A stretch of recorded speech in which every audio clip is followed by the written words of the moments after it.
Welcome to angels online platform. आज हम अगस्त month का मेगा टेस्ट का सॉल्यूशन देखेंगे मैथ सब्जेक्ट में। ओके, तो शुरू करते हैं यहाँ पे क्वेश्चन नंबर 51 से। पहला क्वेश्चन हमारा क्वाड्रेटिक इक्वेशन का है। ओके, दे रखा है फॉर व्हाट वैल्यूज ऑफ के will the equation have equal roots. मतलब कि इस इक्वेशन के पास इक्वल रूट्स है। अब इक्वल रूट्स होने के लिए कंडीशन क्या होनी चाहिए? एज वी ऑल नो कि डिस्क्रिमिनेंट डी जो है वो 0 होना चाहिए। ओके, ये इक्वल रूट का कंडीशन है। यहाँ हम पहले एबीसी डिसाइड कर लेते। ए का वैल्यू 1 है, बी का वैल्यू होगा -2 टाइम 1 + 3k एंड सी का वैल्यू होगा 7 टाइम 3 + 2k। ओके, डी 0 यानी कि b² - 4ac = 0। Okay students, okay b², चलो b का वैल्यू -2 का स्क्वायर 4 हो गया, इंटू ये 1 + 3k का होल स्क्वायर हो जाएगा, -4a1 और c यानी 7 × 3 + 2k = 0। अब देखने वाली बात यह है कि दोनों में से 4 तो डायरेक्ट कॉमन निकल के चला जाएगा। अब इसको एक्सपांड कर लेते हैं, तो 1 का स्क्वायर 1 + 3 = 6k + 3 = 9k² माइनस 4 जा चुका है दोनों में से, तब 7 अंदर मल्टीप्लाई होगा, 7 × 3 = 21 - 7 × 2 =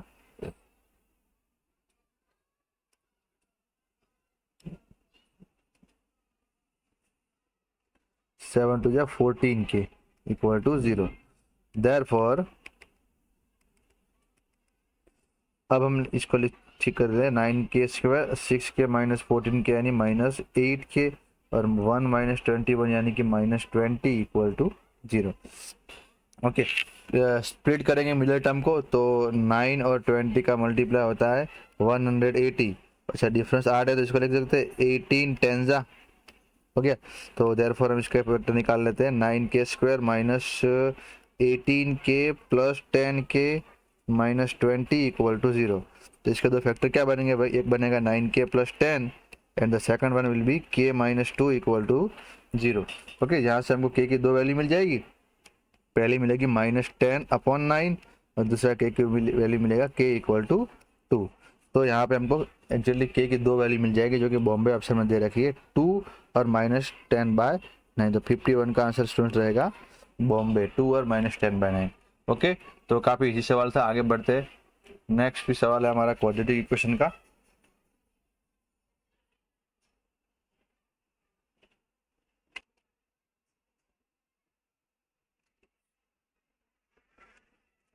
इसमें हमको दे रखा है if the roots of the equation, एक क्वाड्रेटिक इक्वेशन दिया है और उसके रूट्स के बारे में बात की गई है। ओके, तो पहला इक्वेशन जो है x² - 5x + 16, इसके रूट्स है अल्फा और बीटा। तो हम डायरेक्ट एक इन्फॉर्मेशन लिख सकते हैं कि अल्फा + बीटा जो कि -b/, यानी 5 होगा, और अल्फा × बीटा c/, यानी 16 हो जाएगा। ओके स्टूडेंट्स, अब x² + px के रूट ये दोनों हैं। ओके, तो सबसे पहले मैं फाइंड कर लेता हूँ अभी α² + β² का वैल्यू क्या होता है। तो आप जानते हैं α² + β² का मैं लिख सकता हूँ अल्फा + बीटा का होल स्क्वायर -2 अल्फा बीटा। ठीक है, अल्फा + बीटा यानी 5 का स्क्वायर हो गया 25 - 2 × 16, तो 25 - 16 2 32 -7। ठीक है, यहाँ पे चिंता करने की जरूरत नहीं, स्क्वायर का सम नेगेटिव आ रहा है, इट मे बी पॉसिबल कि वो कॉम्प्लेक्स नंबर हो। ओके, नेक्स्ट आगे बढ़ते हैं। तो हमें अल्फा × बीटा/2 भी तो निकालना है, तो ये तो इजीली हो गया 16/2 यानी कि 8। अब दूसरा जो इक्वेशन है x² + px + q, उसके रूट्स ये है, एक ये दूसरा ये। तो वही लॉजिक की दोनों रूट्स का सम करेंगे, α² + β², ये पहला रूट हो गया, प्लस दूसरा रूट है अल्फा × बीटा/2। तो दोनों रूट का सम होता है -b/, यानी कि -p, एंड दोनों रूट का प्रोडक्ट यानी α² + β² इंटू दूसरा रूट है अल्फा × बीटा/2, इसके इक्वल टू मुझे मिल जाएगा भाई c/, यानी कि q। ओके स्टूडेंट्स, अभी आगे बढ़ते हैं। तो दोनों की वैल्यू पता है, α² + β² की वैल्यू -7 है, इसका आंसर 8 है, इक्वल टू -p होगा। तो ये 1 = -p, तो आप बोल सकते हैं कि p की वैल्यू मुझे मिल जाएगी -1। p की वैल्यू से a और d और c तो कट चुके हैं। ओके, तब फाइंड कर लेते हैं ये भी, α², इसकी वैल्यू -7 है, इसकी वैल्यू 8 है, इक्वल टू q है, तो q इक्वल टू मिल गया -56। तब 52 में हमारे यहाँ आप देखें तो दिल्ली ऑप्शन से हो जाएगा। ठीक है, काफ़ी इजी सवाल है ये भी। आगे बढ़ते हैं, नेक्स्ट क्वाड्रेटिक इक्वेशन का हमारा सवाल है 53। ओके, इसमें हमें बोल रखा है one root of the quadratic equation is this. Okay, अगर एक रूट है 1/√5 + 2 कर लेते हैं इसको। ओके ओके, वन है वही रखते। ओके, ये रखा है 1/2 + √5। इसको कर दिया जाए भाई रेशनलाइज, तो 2 - √5/2 - √5 से मल्टीप्लाई डिवाइड कर लिया भाई। ओके, चलो ऊपर हो गया 2 - √5, नीचे भाई और a + b, a - b जगह a² - b² यानी 2 का स्क्वायर 4 - √5 का स्क्वायर 5।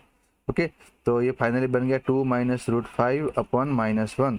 तो मैं ऐसे बोल सकता हूँ लास्ट में भी अल्फा जो मुझे मिला है वो -2 + √5 मिला। ओके, अब जरा आप याद करना चाहे कि ये रूट तो एक इरेशनल है, तो इरेशनल रूट हमेशा पेयर में ही होते हैं, ये हमें पता होना चाहिए। तो अगर एक रूट है -2 + √5, then we always say our second root will be -2 - √5। Okay, अब दोनों रूट मिल चुके हैं, अब दो रूट मिल चुके हैं, तो हम क्या फाइंड कर लेते हैं, दोनों रूट्स का सम और प्रोडक्ट फाइंड कर लेते हैं। तो दोनों रूट का सम करेंगे तो √5 कट जाएगा, -4 मिल जाएगा। दोनों का प्रोडक्ट करेंगे -2 + √5 into -2 - √5। a + b, a - b यानी a² - b², -2 का स्क्वायर हो गया 4 - √5 का स्क्वायर 5 यानी -1। तब सम और प्रोडक्ट पता है तो इक्वेशन फाइंड कर लेते हैं ना। तो इक्वेशन बनेगा x² - अल्फा + बीटा यानी -4x + अल्फा इंटू बीटा यानी -1 = 0। तो आंसर बन गया x² + 4x + 1 = 0। अच्छा, लास्ट में प्लस नहीं आएगा। ओके, इसकी वैल्यू -1 है, तो x² + 4x - 1 = 0 यानी 53 में मेरा बॉम्बे आंसर सही हो जाएगा। ओके, आगे बढ़ते हैं। Question number 54। तो क्या बोला अभी क्वेश्चन ने, one of the roots of the equation is in common. Okay, common root का क्वेश्चन है। ओके स्टूडेंट्स, तो जब भी कॉमन रूट आए तो कंडीशन अगर आपको याद है, ओके पहले यहाँ पे कोएफिशिएंट लिख लेते हैं भाई। क्या है, पहला तो है 1ab, दूसरे में है 1ba। तो आपको वो कंडीशन याद है a b ये हमारा फॉर्मेट था और इसमें हो जाता है स्क्वायर 1b 1a का स्क्वायर। ये बन गया b - a, ये बन गया a² - b² इक्वल टू ये बन गया a - b का होल स्क्वायर। चलो इसमें से माइनस कॉमन निकलेंगे तो ये बन जाएगा a - b, यहाँ पे a² - b² का फैक्टर बन जाएगा a - b into a + b, और सामने तो भाई है a - b का स्क्वायर। अब भाई बोल रहा है कि a not equal to b है, यानी कि a - b इज नेवर 0। अब a - b 0 नहीं है, दोनों साइड से a - b काट लिया, यहाँ स्क्वायर कट गया और माइनस का साइन बचा है, तो a + b = 1। माइनस सामने दे दिया तो a + b की वैल्यू मुझे मिल जाएगी -1। तो ऑप्शन में यहाँ पे मेरा दिल्ली आंसर 54 में सही हो जाएगा। ओके स्टूडेंट्स, आगे बढ़ते हैं। 55 क्वेश्चन आ गया। If the sum of the roots of the already equation, तो मान लेते हैं इसके रूट्स जो है वो अल्फा और बीटा है, तो बोल रखा है sum of the roots of the quadratic equation, तो यानी अल्फा + बीटा कह रहा है is equal to the sum of the squares of their reciprocals, इनके रेसिप्रोकल के स्क्वायर्स का सम। ओके, तो ये बस यही बोला है ना। चलो थोड़ा सिंप्लीफाई कर लेते हैं। अल्फा + बीटा इक्वल टू ये क्रॉस मल्टीप्लाई करेंगे β² + α² upon α² into β²। Okay, alpha + beta इसको भी कन्वर्ट कर लेते हैं, β² + α² लिखते हैं ना, अल्फा + बीटा का होल स्क्वायर -2 अल्फा बीटा और डिवाइड में है α² इंटू β²। यहाँ तक तो क्लियर कैलकुलेशन रही होगी जो इन्होंने दिया इसके हिसाब से। अब भाई कि अल्फा बीटा इसके रूट्स है, तो आप ये चीज नोट डाउन कर लीजिए कि अल्फा + बीटा होगा -b/a और alpha into beta will be c/a। Okay, इनके रिलेशन के बारे में कुछ बात की है ना, a/c b/a वगैरह, तो अब वैल्यू पुट कर लेते हैं। अल्फा + बीटा यानी -b/a लिखा है इधर, अल्फा + बीटा का होल स्क्वायर यानी कि b² होगा, -2 अल्फा इंटू बीटा की वैल्यू होगी c/a, होल डिवाइड में α² β² यानी कि c²/a²। ओके स्टूडेंट, इतना क्लियर। थोड़ा एलसीएम वगैरह कर लेते हैं इधर, तो b² - 2ac अपॉन ये c² बन जाएगा ना। समझ आया लॉजिक, कि दोनों का a² एलसीएम बन के यहाँ देख सकते हैं, a से मल्टीप्लाई डिवाइड कर लिया और a² एलसीएम लेके कट गया। ओके स्टूडेंट्स, अब दोनों साइड एक बार -bc² = ab² - 2a² c। ठीक है, नेगेटिव चूज निकालने का सोचते हैं तो 2a² c equal to ab² plus bc²। अब जो वह पूछा गया कि a/c b/a c/b के बारे में, तो ऐसा कुछ यहाँ से तो दिख नहीं रहा है। तो एक काम करते हैं, तीनों को abc से डिवाइड कर लेते हैं भाई। तो जैसे इसको abc से डिवाइड करेंगे तो ये बचेगा 2 टाइम a/b। ओके, इसको abc से डिवाइड किया तो बचेगा b/c, और इसको भी abc से डिवाइड किया तो बचेगा c/a। ओके दोस्तों, अब याद किया जाए कि दो नंबर का सम एक तीसरे नंबर का डबल हो रहा है। इसका मतलब क्या हुआ भाई कि ये तीनों नंबर एपी में होने चाहिए, यानी कि b/a, सॉरी एक मिनट, यानी कि b/a, अरे फिर से वही हुआ है, एक मिनट स्टूडेंट्स। हाँ, अगर हमें याद है कि x plus Y x plus Z equal to 2y होता है, तो x y और z जो है वो एपी में रहते, इतना हमें पता है। ओके, तो यहाँ से मैं कह सकता हूँ ना कि b/c a/b c/a, ये जो है वो एपी में है। ओके, अभी जो पूछा है वो इनका रेसिप्रोकल है। देखो, अब ये तीन नंबर एपी में है तो इनका रेसिप्रोकल जो है वो एचपी में हो जाएगा, c/b b/a a/c, ये हो जाएगा भाई एचपी में।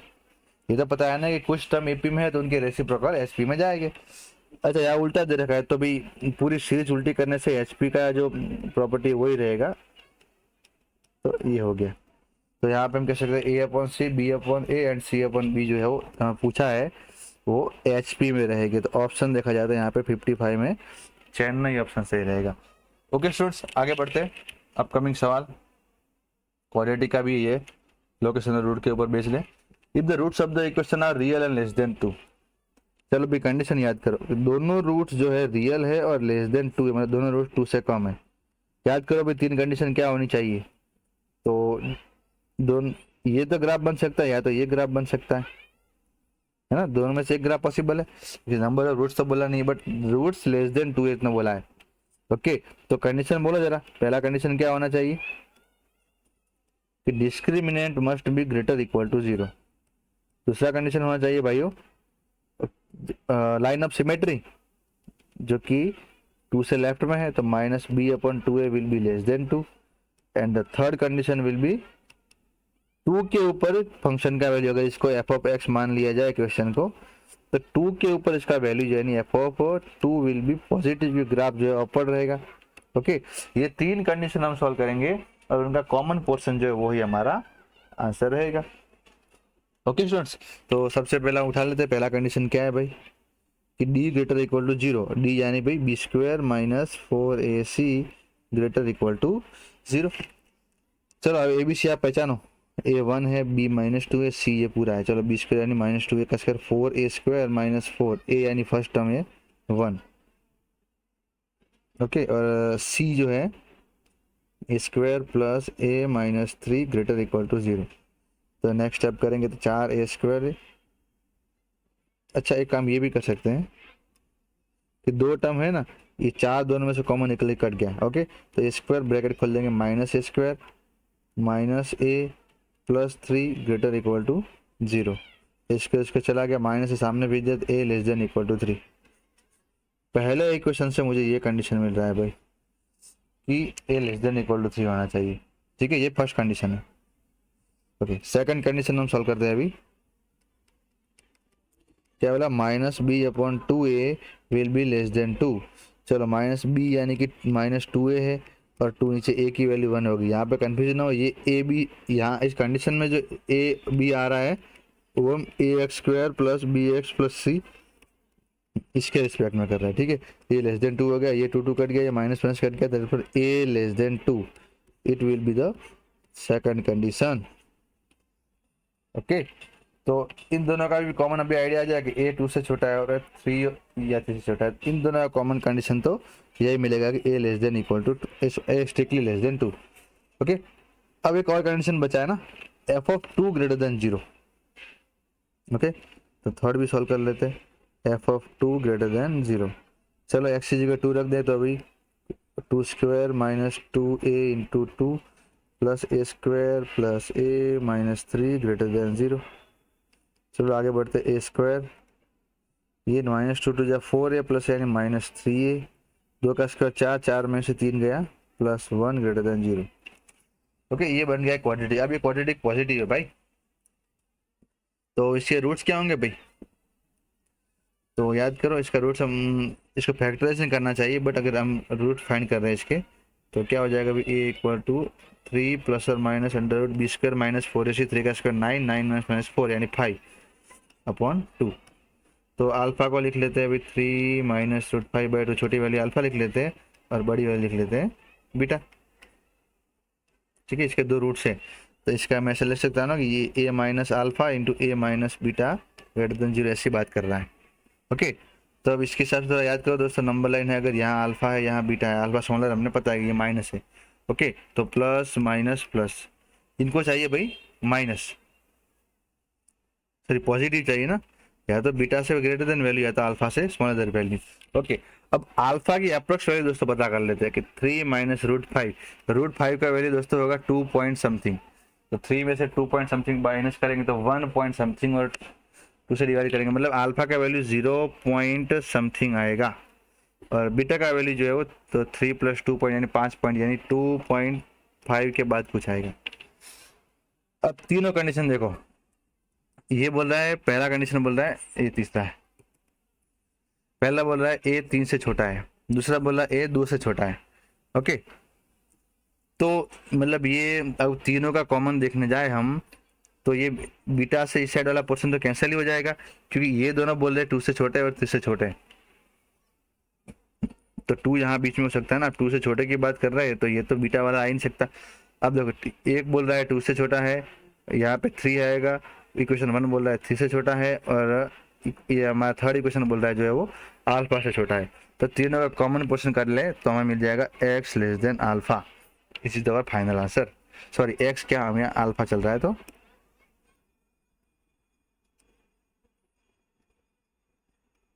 हमें मिल गया a is less than alpha. Okay, एक ओके, अल्फा के वैल्यू था अभी a less than 3 minus root 5/2। तो यहाँ पे भी हमें 3 क्वेश्चन, मतलब 3 कंडीशन जो थी, इनका कॉम्बिनेशन निकालना था, इंटरसेक्शन, तो जो कि हमें मिला है ए ऑप्शन के हिसाब से 3 माइनस रूट 5/2। तो ये हमारा 56 क्वेश्चन का सॉल्यूशन हो गया। 3 कंडीशन है, तीनों का इंटरसेक्शन ले लिया। ओके, आगे बढ़ते हैं, क्वेश्चन नंबर 57। ओके, यहाँ से स्टूडेंट्स हमारा बीटी चालू हो रहा है। Okay, binomial theorem, find the sum of all coefficient in the expansion of this. अब एक चीज याद रखिएगा दोस्तों कि जब भी कोएफिशिएंट का सम फाइंड करना हो, यानी कि वेरिएबल का प्रेजेंस ना होना चाहिए, यानी कि उस केस में हम वेरिएबल के वैल्यू 1 अज्यूम कर लेते हैं। जब भी कोएफिशिएंट का सम फाइंड करने का बोले बाइनोमियल थ्योरम में, तो हम जो कर लेते हैं कि सारे वेरिएबल की जगह 1 रख देना, तो ऑटोमेटिकली हमें सारे कोएफिशिएंट मिल जाएंगे। ओके, तो तीनों में x वगैरह की जगह 1 रखने से हमारा क्वेश्चन बन जाएगा 5 - 2 + 1। ये जो मैंने कहा वो सारे कोएफिशिएंट का सम होगा, 5 और 1 6 में से 2 गया 4 की 12 पावर, ऐसा ऑप्शन है नहीं। 4 को लिख दिया 2 का स्क्वायर, उसकी 12 पावर यानी 2 की पावर 24। ऑप्शन देखा जाए तो हमारे यहाँ 57 में अहमदाबाद आंसर आ जाएगा। ओके स्टूडेंट्स, आगे बढ़ते हैं, नेक्स्ट क्वेश्चन है 58। ओके, ये भी काफ़ी आसान सवाल है, एनसीईआरटी का है। ओके, √2 + 1 की 6 पावर हो जाएगी, और दूसरा है √2 - 1 की 6 पावर।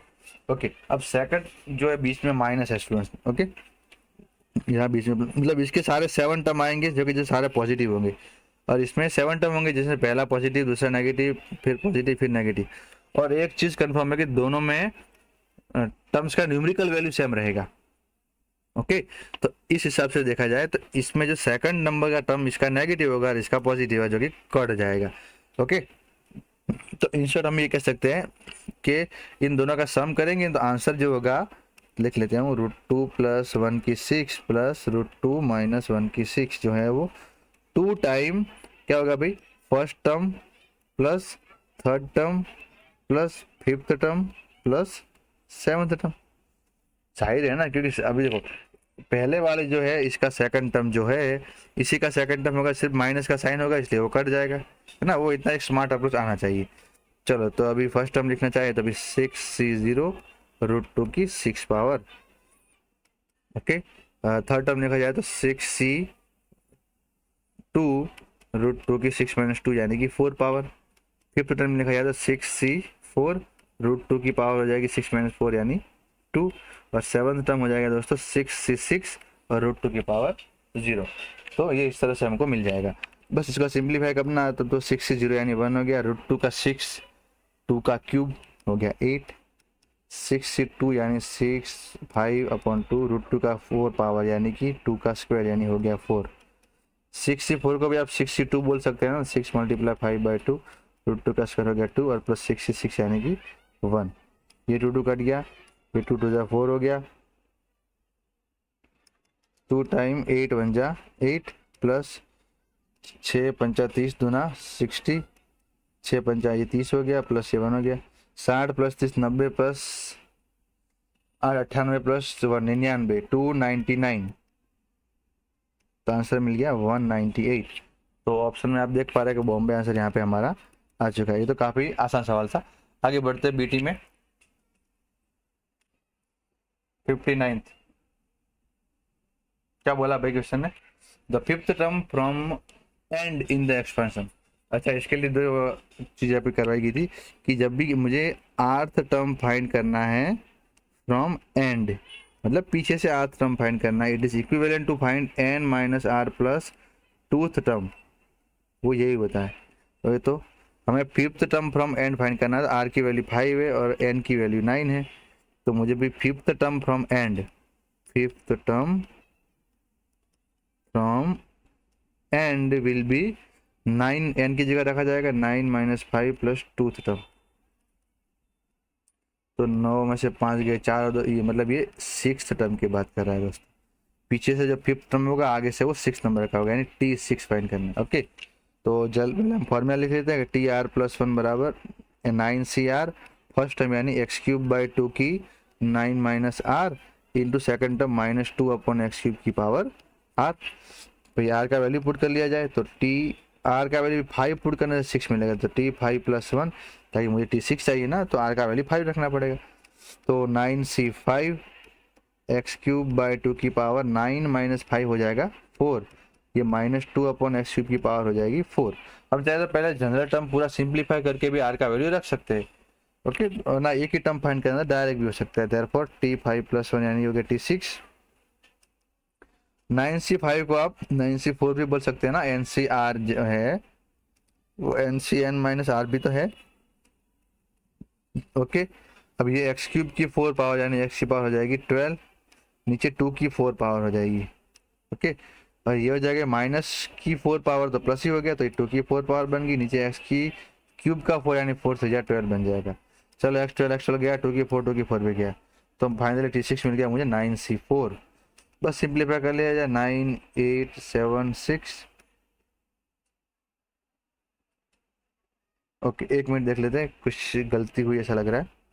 हाँ, गलती ये होगी दोस्तों कि हमें r की वैल्यू 5 रखनी थी, तो यहाँ पे मैंने गलती से वो 4 रख दी थी। ओके, तो छोटी सी गलती हम करेक्ट कर लेते हैं, थोड़ा ध्यान रखना है। r की वैल्यू 5 रखनी थी ना। ओके, तो ये वाला टर्म अब फिर से लिखना पड़ेगा।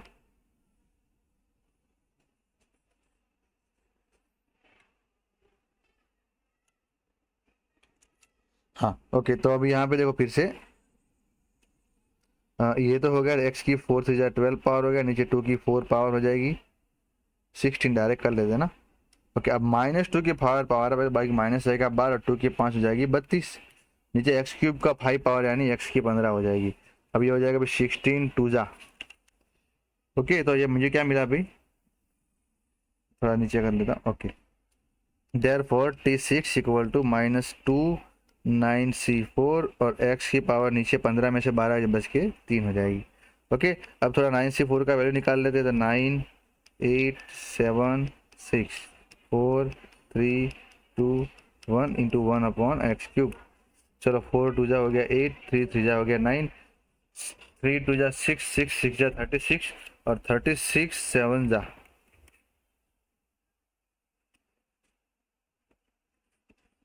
252। तो आंसर भाई मिल गया मुझे 252 का नेगेटिव साइन और x³ डिवाइड में। तो फाइनली मुझे इसने बोला कि लास्ट से फिफ्थ टर्म यानी शुरुआत से वो सिक्स टर्म हो गया और उसकी वैल्यू आई है -200, एक minute, minus 252 upon x Q. तो ऑप्शन के हिसाब से देखा जाए तो हमारा यहाँ पे डेली ऑप्शन सही हो जाएगा स्टूडेंट्स, ठीक है। इक्वेशन नंबर 59 हो गया। ओके, आगे बढ़ते हैं next 60। The term independent of x in the expansion of this will be. X से इंडिपेंडेंट टर्म, एक्स से स्वतंत्र पद। तो इसके लिए दोस्तों आपको पता है, सबसे पहले हम जनरल टर्म लिख लेते हैं, फिर एक्स की पावर हम जीरो कंपेयर करके आर निकालेंगे। तो जनरल टर्म लिखते हैं अभी 10 CR। ओके, अब एक चीज यहाँ एड ऑन कर रहा हूं मैं कि हमें पता है एक टर्म बचाने के रूट जो होता है, रूट रूट मतलब होता है कि उसकी 1/2 पावर कह रहा है वो आपको। तो ये x/3 की 1/2 पावर है प्लस 3/2x² की होल पावर टर्म है। तो क्वेश्चन अब इसको पकड़ के चल रहा हूँ ताकि भी रूट वाला स्टेप मुझे दोबारा करना पड़ना पड़े। ओके, तो 10 CR a यानी कि x/3 की 1/2 पावर, उसकी पावर n-r यानी कि 10 - r इंटू 3/2x² की पावर हो जाएगी r। चलो आगे बढ़ते हैं। 10 CR, ये x की 1/2 पावर है ना, x की 1/2 और उसके ऊपर 10 - r मिल जाएगा और नीचे भी हो जाएगा भी 3 की 1/2 और 10 - r। Power to the power, power multiply होती है और न्यूमरेटर डिनोमिनेटर का पावर अलग दे दी। यहाँ भी 3 की r पावर हो जाएगी, 2 की r पावर और x की 2 × r यानी 2r। ओके, तो फाइनल ये बन गया 10 CR। अब x की सारी पावर का मिक्सअप करना है भाई। तो देखो 3 की r पहले कांस्टेंट लिख लेते हैं, नीचे ये 3 की 1/2 टाइम 10 - r और x की पावर दोस्तों बन जाएगी यहाँ पे, ऊपर है 1/2 टाइम 10 - r और नीचे है 2r। अब जब डिवीजन हो तो पावर का हो जाएगा सब्ट्रैक्शन। ओके दोस्तों, अब भाई ये मुझे जनरल टर्म मिला है, इसका और सिंप्लीफाई बाद में भी कर लेंगे। अब जनरल टर्म मुझे मिला है तो क्वेश्चन को फाइंड करना है हमें कि इंडिपेंडेंट ऑफ एक्स टर्म। अब कोई भी टर्म भाई एक्स से इंडिपेंडेंट हो, उसके लिए एक्स की पावर 0 यानी 1 हो जाए तो वो इंडिपेंडेंट हो जाएगा। इन केस मुझे यहाँ पे एक्स अगर कांस्टेंट टर्म फाइंड करना है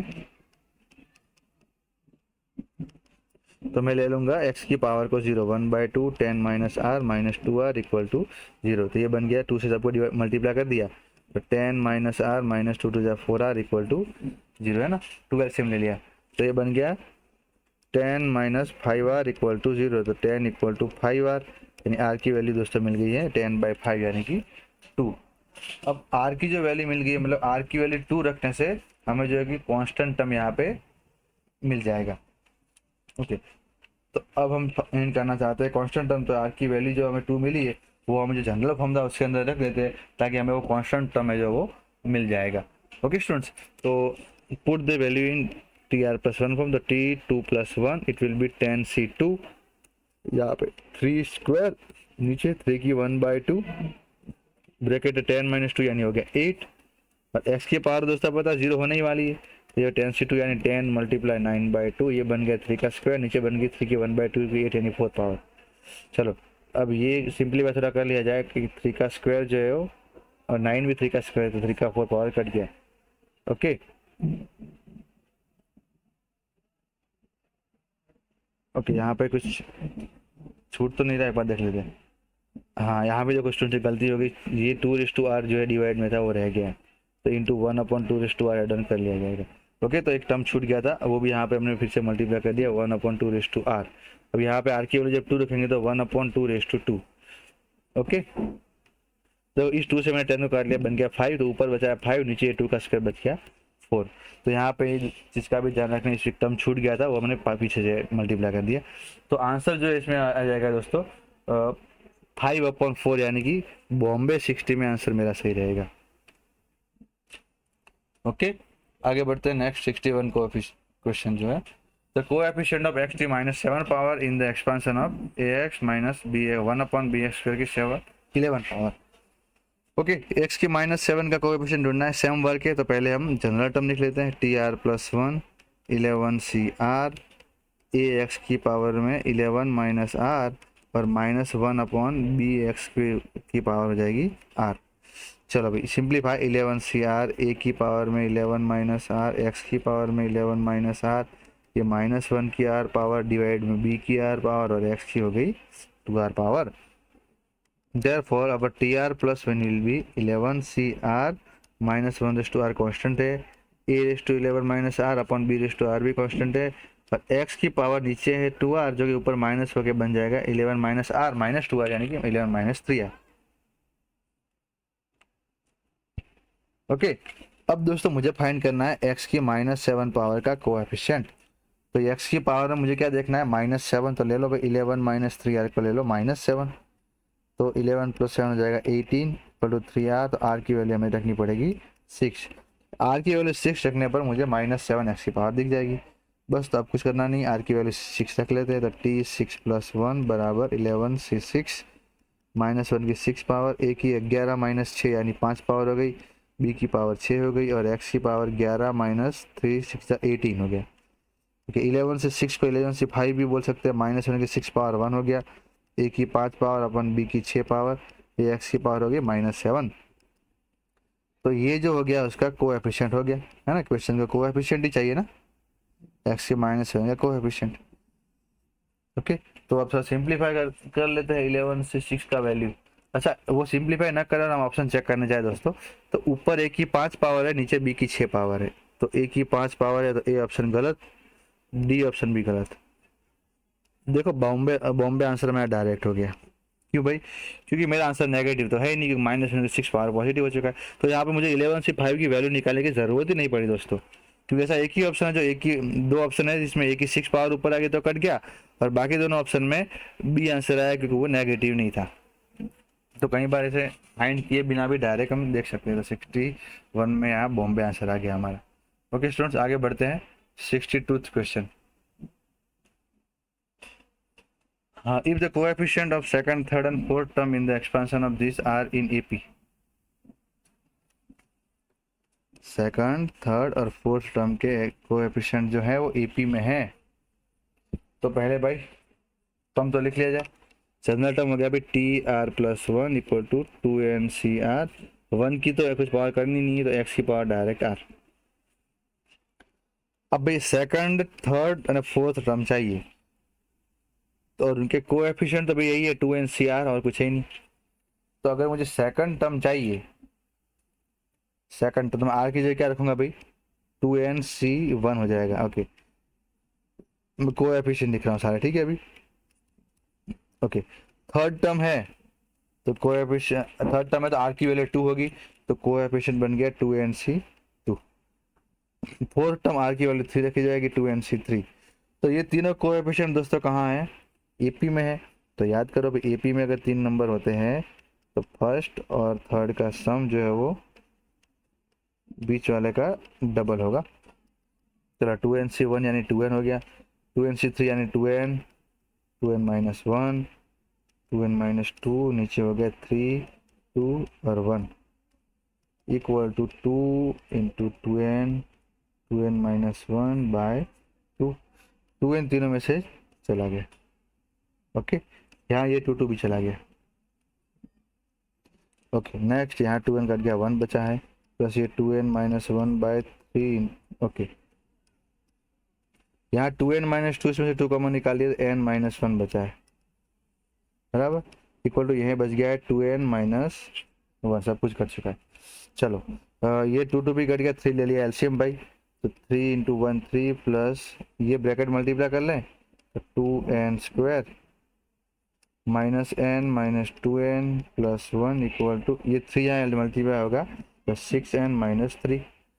तो पूरा क्वाड्रेटिक सिंप्लीफाई करके लिख दिया 2n², 6 इधर आएगा, माइनस बनेगा, -9n, और -3 इधर आके +3 + 3 + 1 यानी 7, 2n² - 9n + 7 = 0। अब इस क्वाड्रेटिक को सॉल्व करना है, इससे पहले हम देखें। ओके, देखो दोस्तों, यहाँ पर भी एक प्रॉफिट है कि मुझे इसका वैल्यू ही पूछा गया है, n की वैल्यू पूछी ही नहीं गई है, तो 2n² - 9n + 7, तो वही मिला है, इसका वैल्यू क्या है 0। तो आंसर हमारा यहाँ आ चुका है कि बॉम्बे आंसर हो गया। तो इससे हमें समझ आया कि कई बार ऑप्शंस को भी देखते रहना चाहिए, ठीक है। तो आंसर हो चुका है। नेक्स्ट आगे बढ़ते 63 सवाल। If the numbers of terms in the expansion of trinomial की n पावर। ओके दोस्तों, अगर आपको याद है ट्राइनोमियल की n पावर है, तो उसमें number of term will be n+1 n+2/2 होता है, और वो हमें इन्होंने दे रखा है 45। चलो 2 का मल्टीप्लाई कर दिया दोस्तों, n+1 n+2 equal to 45 to 90। अब हम चाहे तो इसको क्वाड्रेटिक बना के n का वैल्यू फाइंड कर सकते हैं, या तो डायरेक्ट ऑप्शन से भी पुट कर ले। n की वैल्यू 8 पुट करो तो 8+1 9 हो गया, 8+2 10 हो गया, 9 10 90 हो रहा है, तो बस 8 2 हो गया। 8 नहीं होता तो कोई और ऑप्शन चेक कर लेते, हो ही तो ज़्यादा। तो ओके, तो यहाँ से डायरेक्ट भी हमने आंसर निकाल लिया, 63 में अहमदाबाद आंसर आगे। ओके, आगे बढ़ते हैं 64 क्वेश्चन। ओके, इस क्वेश्चन में हमें मिलर टर्म फाइंड करने का बोला गया है। ओके, तो इस क्वेश्चन में हमें एक मिनट, स्क्रीन विजिबल। ओके, इस क्वेश्चन में हमें दोस्तों दे रखा है आपको 63 हो चुका, मिलर टर्म फाइंड करना है। ठीक है, तो पावर में दोस्तों क्या है 10 यानी इक्वल टू 10, जो कि इवन है। अब इवन है तो मिलर टर्म एक ही मिलेगा, जानते हैं ना, तो मिलर टर्म विल बी मध्यम पद n+2/2 टर्म। तो 10 और 12 6th टर्म फाइंड करना है हमें ना, यानी T6।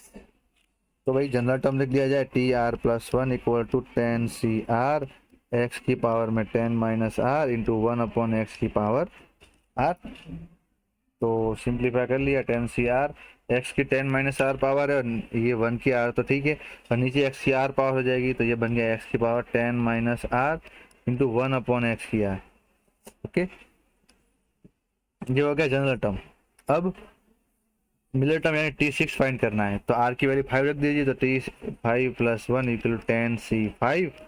x की 10 में से 5 गई तो 5, नीचे भी 1/x की 5, दोनों कट गई, तो यहाँ पर T6 यानी मिलर टर्म मुझे मिल गया 10C5। तो ऑप्शन देखे तो बॉम्बे यहाँ पे आंसर मेरा हो जाएगा, 64 में आंसर बॉम्बे। ओके स्टूडेंट्स, आगे बढ़ते हैं क्वेश्चन नंबर 65। ओके, यहाँ से दोस्तों हमारा ट्रिग्नोमेट्री चालू हो रहा है।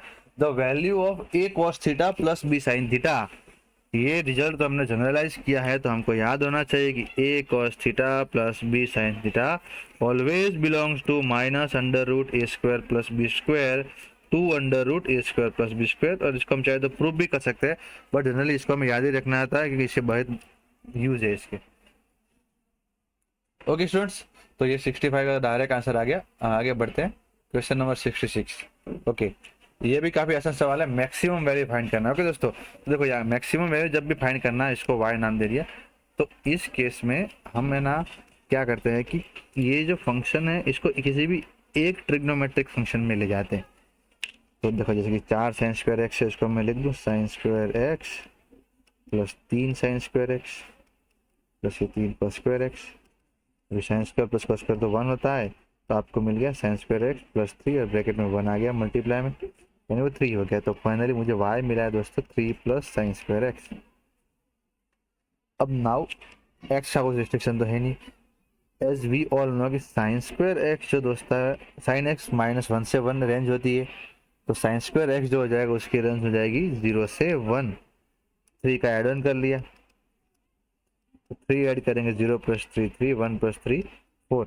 तो ओके, तो y की रेंज हो गई भाई 3 से 4। तो मिनिमम वैल्यू 3 होनी चाहिए, मैक्सिमम वैल्यू 4 होनी चाहिए। हमें मैक्सिमम पूछा गया, तो answer will be Bombay. Okay दोस्तों, आगे बढ़ते हैं 67 क्वेश्चन। ये भी trigonometry, A lies in the second quadrant. Okay, angle मेरा सेकंड क्वाड्रेंट में है, ठीक है। और एक इक्वेशन दे रखा है 3 tan a + 4, चलो उसको उठाते हैं।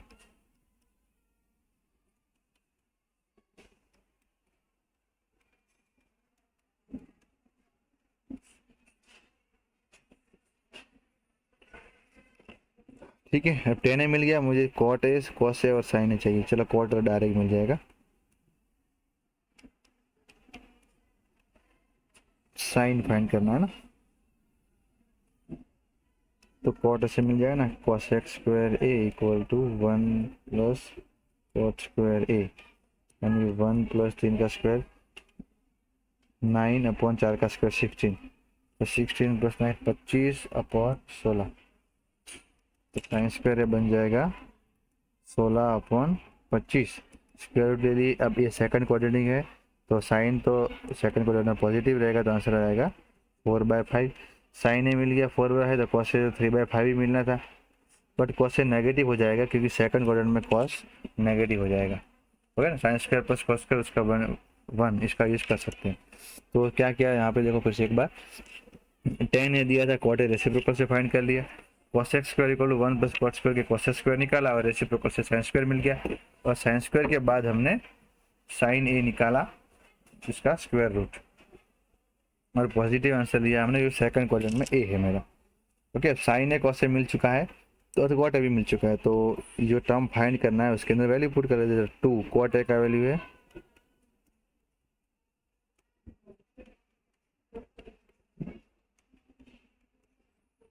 ये बन गया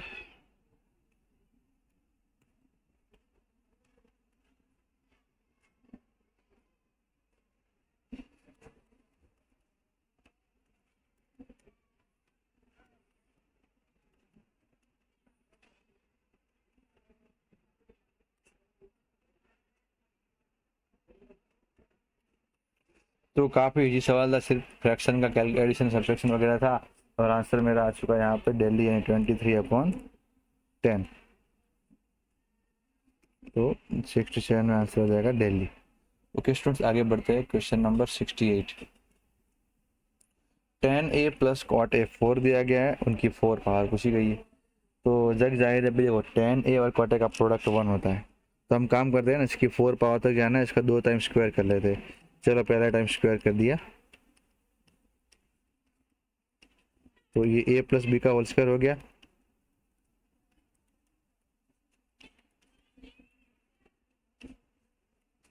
tan a और कॉट ए का प्रोडक्ट तो 1 होता है, तो ये tan स्क्वायर ए प्लस कॉट स्क्वायर ए, तो प्रोडक्ट 1 यानी 2 बन जाए 2, 2 सामने माइनस कर दिया, 16 माइनस 2 यानी 14 हो गया। ओके, स्क्वायर मिल गया, मुझे 4 पावर चाहिए, तो फिर से स्क्वायरिंग बोथ साइड्स, तो tan स्क्वायर ए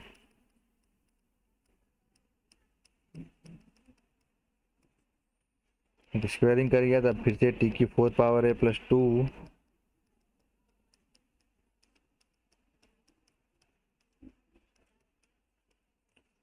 ओके फिर से ये बन जाएगा tan स्क्वायर कॉट स्क्वायर 1, और प्लस 2 रहेगा जाएगा माइनस 196 में से 2 गया 194, तो यहाँ पे हमारा 68 में दोस्तों दिल्ली आंसर आ जाएगा। ओके, आगे बढ़ते हैं स्टूडेंट्स। 69, tan थीटा और sin थीटा का सम m दे रखा है, डिफरेंस n दे रखा है। ओके, देखो चारों ऑप्शन में एक चीज़ तो है कि m square minus n square वाला टर्म एक यहाँ पर है, या वो मेजॉरिटी दिख रही है, तो पहले मैं दोस्तों एम स्क्वायर और एन स्क्वायर निकाल ही लेता हूँ, तो इसका होल स्क्वायर हो जाएगा अगर दोनों साइड स्क्वायर करेंगे, और सिमिलर इसका भी होल स्क्वायर हो सकता है। चलो एम स्क्वायर करेंगे तभी tan square theta minus 2 tan theta sine theta plus sign square theta, और एन स्क्वायर करेंगे तो यहाँ प्लस हो जाएगा, सेकंड में माइनस होगा।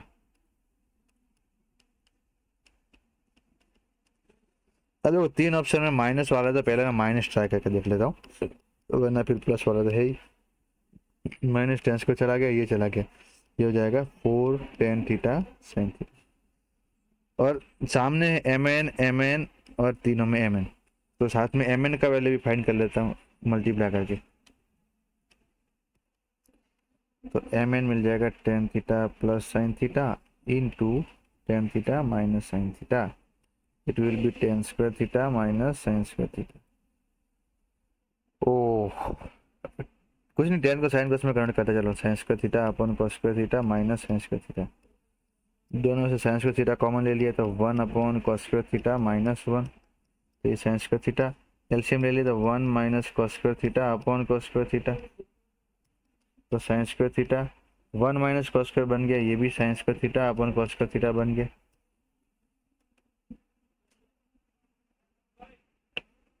तो फाइनली मुझे m इंटू एन का वैल्यू मिल गया भाई, sine square theta into tan square theta.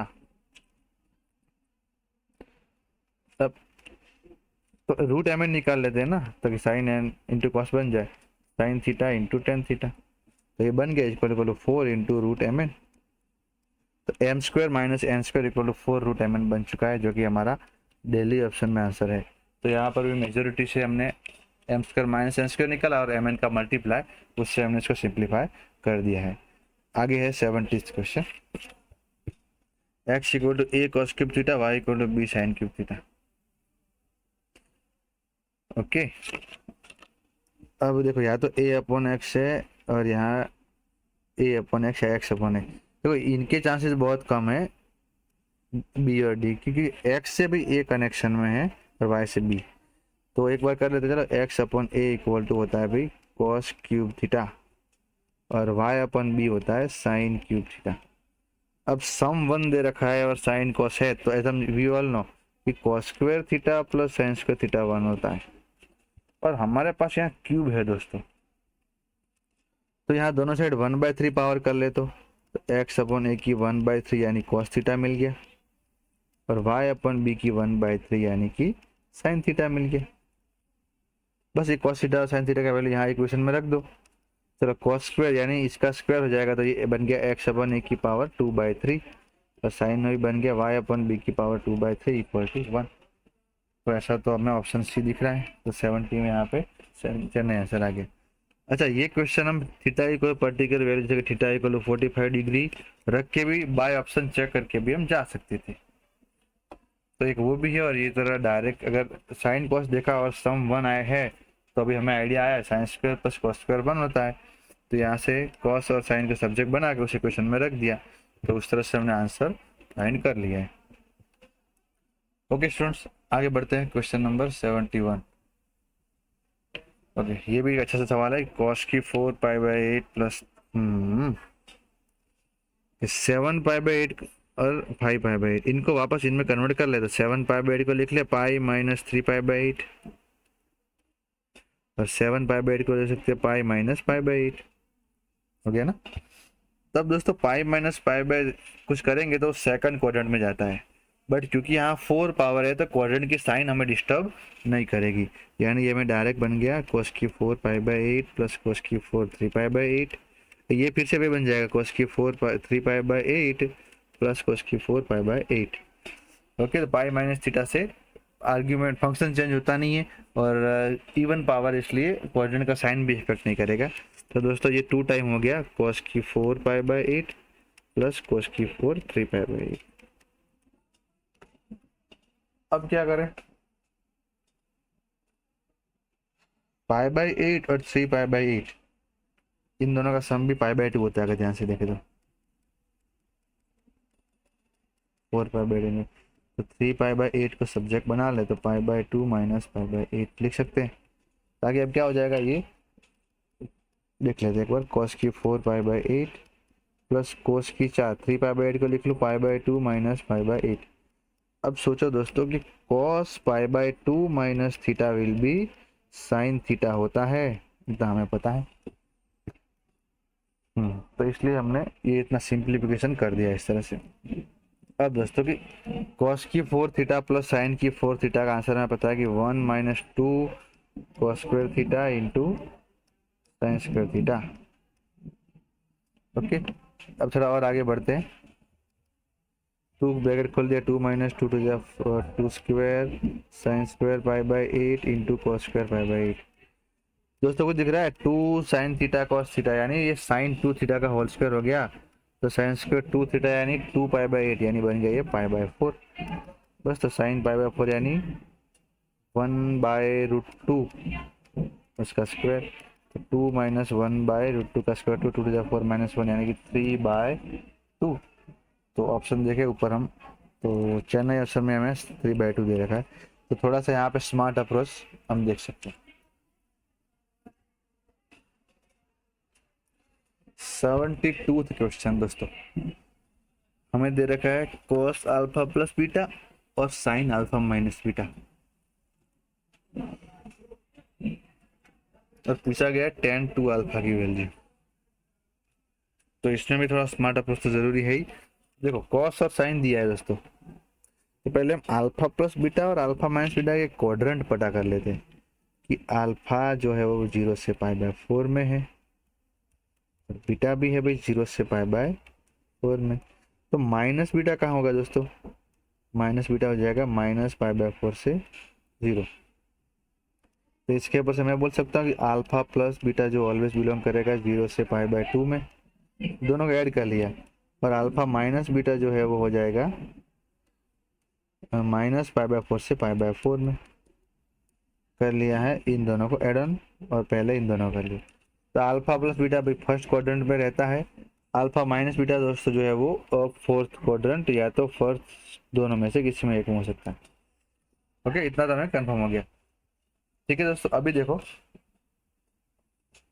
Fourth या फर्स्ट दोनों में से किसी एक में हो सकता है। तो देखो कॉस की, यहाँ कॉस अल्फा प्लस बीटा दिया है ना, तो हम साइन अल्फा प्लस बीटा या तो टेन अल्फा प्लस बीटा कोई भी डायरेक्ट, क्योंकि टेन का चाहिए तो हम टेन अल्फा प्लस बीटा निकाल सकते हैं ना डायरेक्ट। देखो अभी ट्रायंगल सोच के, तो 4/5 है तो कॉस हो जाएगा 10 हो जाएगा 3/4। अब यहाँ इस साइन का यूज करके डायरेक्ट हम 10 नहीं फाइंड कर सकते। अच्छा, तो आइडिया देखना चाहिए कि देखो साइन का वैल्यू दोस्तों है पॉजिटिव, और अल्फा माइनस बीटा या तो फोर्थ में, ऐसा फोर्थ या वंथ में, फर्स्ट क्वाड्रेंट में, ऐसा हमें कह रहा है। देखो अभी अगर फोर्थ में अल्फा माइनस बीटा होता तो साइन का आंसर नेगेटिव आता, यानी कि alpha minus beta first quadrant में हो गया, वो कंफर्म हो गया। भले ऐसे जनरल रेंज -4 से -4 मिली थी, but alpha minus beta positive होने की वजह से साइन की वैल्यू फोर्थ क्वाड्रेंट रिजेक्ट हो रहा है, आंसर हो जाएगा फर्स्ट क्वाड्रेंट। अब फर्स्ट क्वाड्रेंट है तो 10 भी यहाँ पॉजिटिव हो जाएगा, और इस ट्रायंगल से हम निकाल ले भी साइन 5/13 है तो 10 हो जाएगा 5/12। तो सबसे पहले हमने 10 की वैल्यू निकाल ली है, क्वाड्रेंट का भी थोड़ा यूज देख लिया कि नेगेटिव या पॉजिटिव ना हो, तो दोनों पॉजिटिव आ गया। अब देखो फाइंड करना है 10 टू अल्फा, एक स्मार्ट अप्रोच है, 2 अल्फा को लिखा अल्फा प्लस अल्फा, एक बार बीटा ऐड कर दिया, दूसरी बार बीटा माइनस कर लिया। अब सोचो भी 10x प्लस वाई है, तो 10x प्लस 10y अपन 1 माइनस 10x इंटू 10y।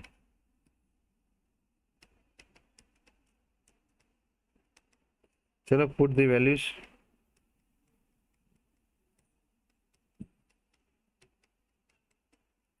चलो एलसीएम एलसीएम,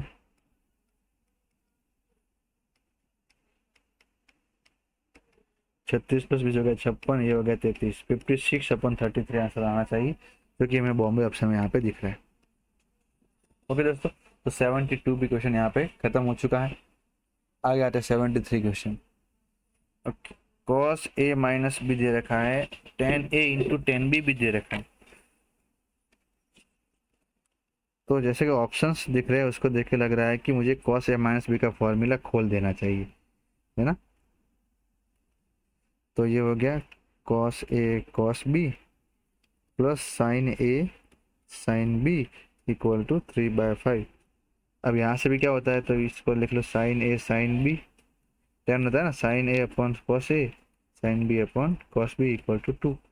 नीचे वाले दोनों को मल्टीप्लाई में भेज दी, तो साइन ए साइन बी का वैल्यू मिल गया 2 cos a cos b.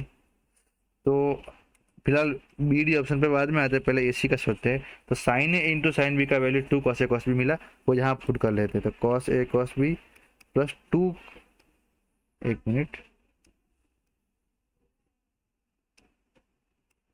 Plus 2 cos a cos b equal to 3/5। तो ये बन गया भाई 3 cos a cos b equal to 3/5। 3 cut गया, आंसर मिल गया 1/5 cos a into cos b का। तो जो कि आंसर हमें यहाँ ए ऑप्शन में दिख रहा है। अगर कॉस का वैल्यू मतलब ऑप्शन मैच नहीं करता तो फिर हम साइन में जाते यहाँ से, ठीक है ना, क्योंकि साइन जो वैल्यू थी कॉस की डबल हो जाती। तो बट कॉस से आंसर 73 में अहमदाबाद आ चुका है। ओके, आगे बढ़ते हैं दोस्तों, 74th क्वेश्चन।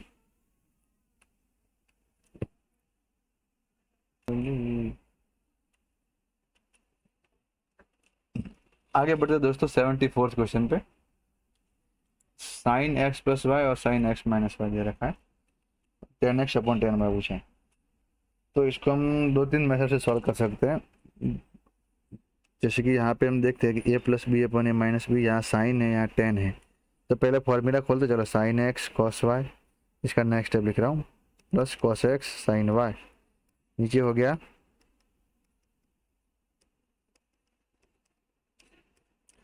अब क्योंकि मुझे 10 में जाना है तो कॉस एक्स कॉस वाई से ऊपर नीचे डिवाइड कर लेता हूँ। तो cos x into cos y से डिवाइड करने से ये बन गया 10x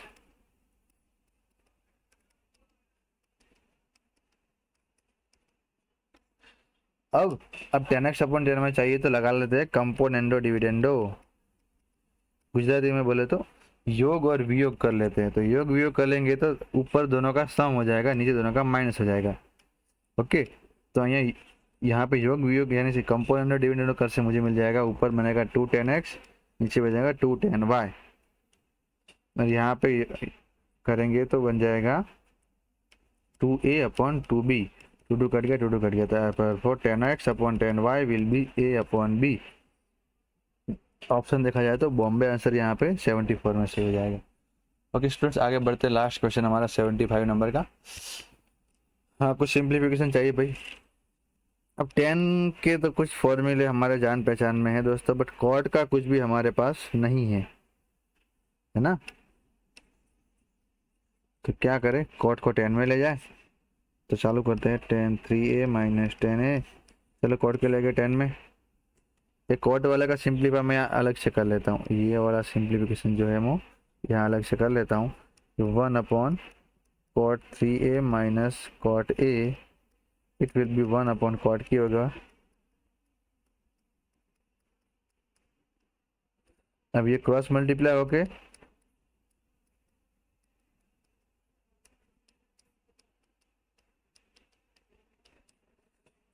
ओके, अब डिनोमिनेटर जो आ जाएगा ऊपर, तो फाइनली इसका वैल्यू मुझे डायरेक्ट ये मिल गया 10a इंटू 10 3a, और डिवाइड में बन गया 10a माइनस 10 3।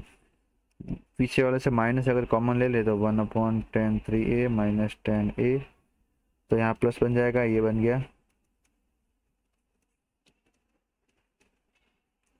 अब ऐसा करने से डिनोमिनेटर दोस्तों एक जैसा हो गया।